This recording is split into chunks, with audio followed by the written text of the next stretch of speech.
Bonjour. Dans les vidéos précédentes, nous avons détaillé les deux grands types de raisonnement utilisés lors d'une prise de décision, ainsi que la notion de biais cognitif. Un autre phénomène peut induire des erreurs de jugement, c'est la dissonance cognitive, qui est différente du biais cognitif. Nous allons détailler les trois relations liant nos actes à nos pensées et les moyens que nous utilisons pour réduire la dissonance au quotidien. D'après la définition de Festinger, professeur de psychologie sociale, la dissonance cognitive est la tension interne entre les faits et les croyances d'une personne lorsqu'ils entrent en contradiction. Il y a trois types de relations entre acte et pensée. Prenons un exemple. Donné par Festinger, imaginons une personne devant suivre un régime hypocalorique. S'il est au régime hypocalorique et qu'il mange une pomme, c'est logique, la relation est équilibrée, on parle de relation consonante. S'il est au régime hypocalorique et qu'il joue aux échecs, les deux actes ne sont pas liés, l'un n'empêche pas l'autre, la relation entre les actes et les pensées ne montre aucun problème. On parle de relation non pertinente.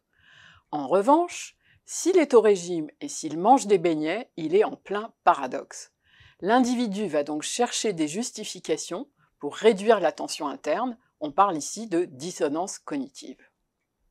Dans le même exemple, si une personne suit un régime hypocalorique et pense « je suis au régime hypocalorique et je dois donc éviter les aliments gras », et s'il fait l'action de manger un beignet, il y a dissonance.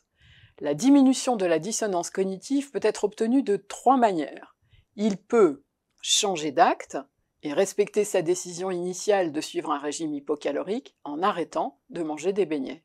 Il peut aussi justifier son acte en aménageant la cognition conflictuelle, c'est-à-dire en s'autorisant par exemple à faire un écart de temps en temps. Enfin, il peut justifier son acte en ajoutant de nouvelles cognitions, en se promettant par exemple de faire du sport pour compenser.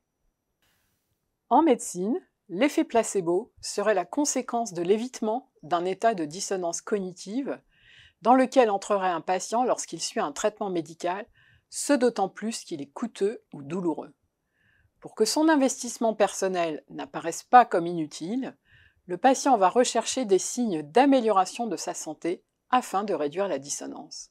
En prenant le placebo, il va se sentir mieux, surtout si sa maladie a une composante psychologique importante. Dans le même ordre d'idées, un médicament générique est souvent perçu comme moins efficace car peu onéreux. En résumé, nous n'aimons pas la contradiction avec nos croyances, ce qui peut induire un état de dissonance cognitive, et nous préférons le maintien de notre cohérence personnelle. Nous pouvons réduire cet état de dissonance par divers procédés cognitifs, en changeant ou en justifiant l'acte dissonant. C'est ce qui peut expliquer l'efficacité d'un placebo.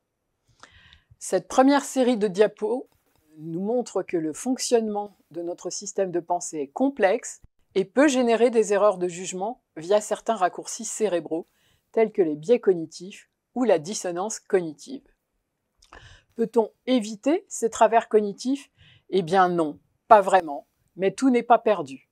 Dans la prochaine série de vidéos, nous verrons comment mieux appréhender et gérer des conséquences des biais cognitifs.